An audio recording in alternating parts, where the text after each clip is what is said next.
guys, welcome back to my channel. My name is Naxi. Thank you so much for tuning in. Don't forget to like, comment and subscribe, darlings. Thank you for tuning in. Let's get right into today's video. In today's video, I'm going to talk about things I don't really like about Taiwan. Okay, I love Taiwan so much, and I think most people do, but there are things that I think relate up to, like everybody relates to here in Taiwan. First, we're going to talk about, I think I've spoken about this actually before, but yeah, things that I don't like. First is like friendships. I come from a we society. I come from a society or an environment where like you have to care about, because also I do come from a big family. I have siblings, so I come from a family where you care about other people, you know, and when you friends with other people, they are basically your sisters, you know. And I've been so lucky to have an opportunity before I moved to Taiwan to have those people that I really felt like they were my sisters more than just being friends with me. You know, we would go out together and drink, but we would still come back and talk about life, talk about things that are bothering us, and you will feel like, you know, reassurance. You will feel that you are loved. You will feel like you are welcomed in that group. I'm not complaining about the friends that I have here. I've made really good friends too, but I feel as if like a lot of people here in Taiwan do find friendships to be really difficult. It doesn't matter where you're from, what color you are. I've had people complaining about friendships and how to make friends here in Taiwan. Okay, so the next thing is you develop some kind sort of anxiety.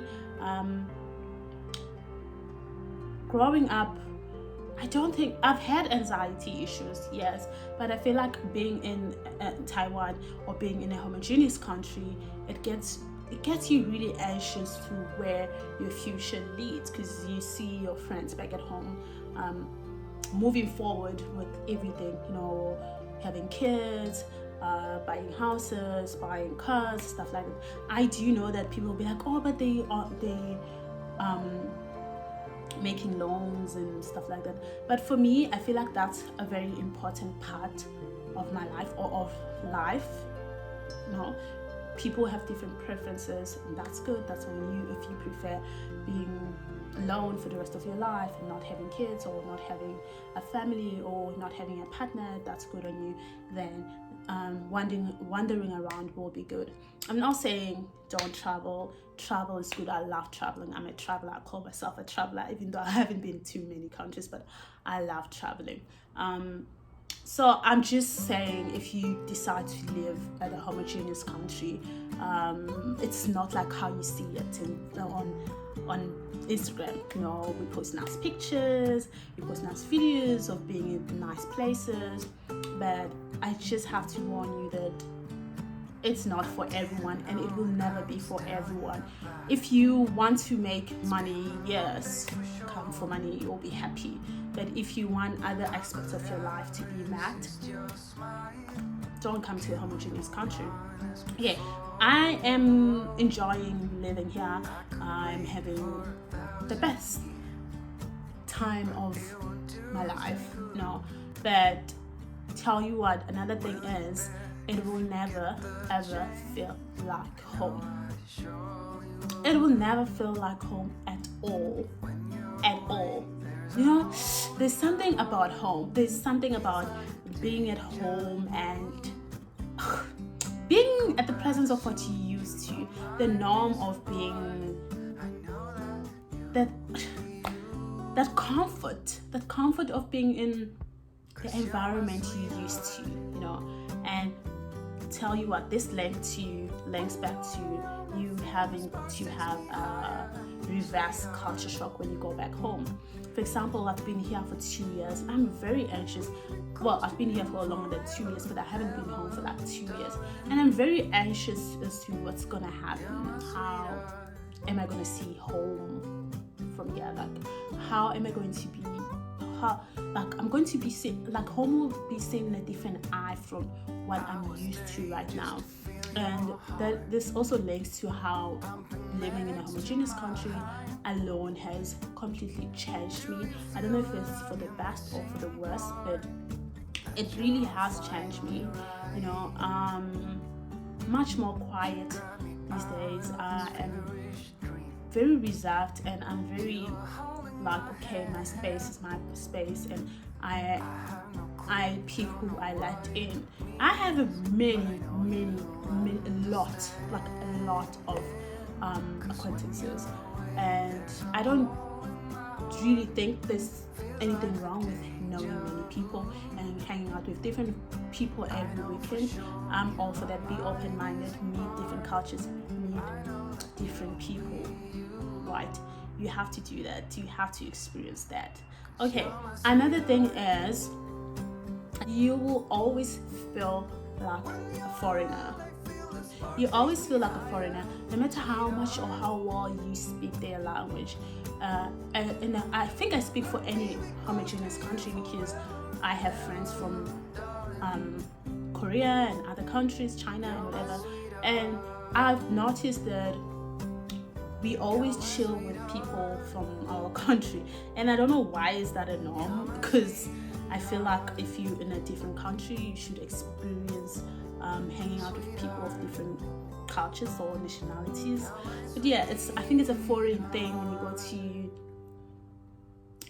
a new country. You think, oh, I'm gonna make friends from different countries. I'm gonna, but that's not always the case, because it's not always the case. It's gonna be difficult to blend. It's not gonna be difficult. I'm not staying in line.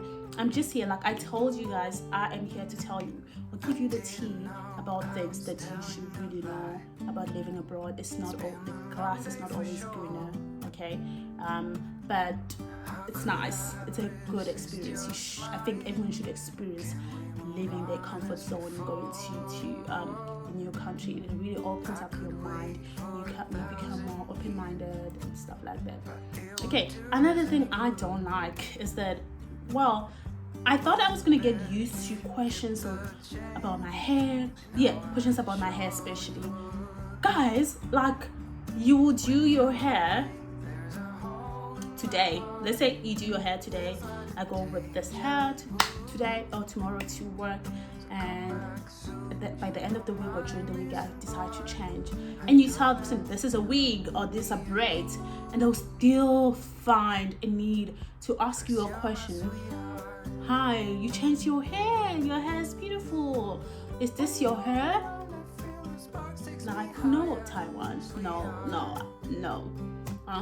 The other thing I really do not like is that Taiwan can really be anti other nationalities. I don't want to say anti-black, because I haven't really experienced racism in Taiwan, and that's another topic that I will talk about later in life, racism in Taiwan. But I'll talk about it later. If you guys want to know if there's racism or not, do let me know. So if you don't know, most countries in Asia prefer American style everything, American English style, American whatever. Everything is much more American than any other nationalities. But they are becoming more open-minded and hiring other nationalities when it comes to English.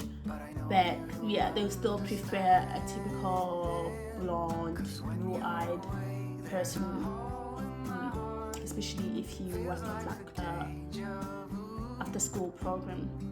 Public schools are really good. Public schools are really into rehiring qualified teachers, so you will find more people of color that are professionally teaching or that are here to just teach. You'll find them in public schools, because public schools do hire more people of color, because they want people, not because of your color, but because they want people that are qualified to teach, or else after school programs will just take anybody and they will let that person teach as long as they are pale and they have blue eyes and blonde hair. Okay. another thing is well, I think they a little bit ignorant. Some people here are a bit ignorant because you know how the media portrays black people and stuff like that. So when they see us, they're just curious. How, if you're from Africa, how did you get here? Are people really poor in Africa or whatever? So like, there's this picture at the airport, like of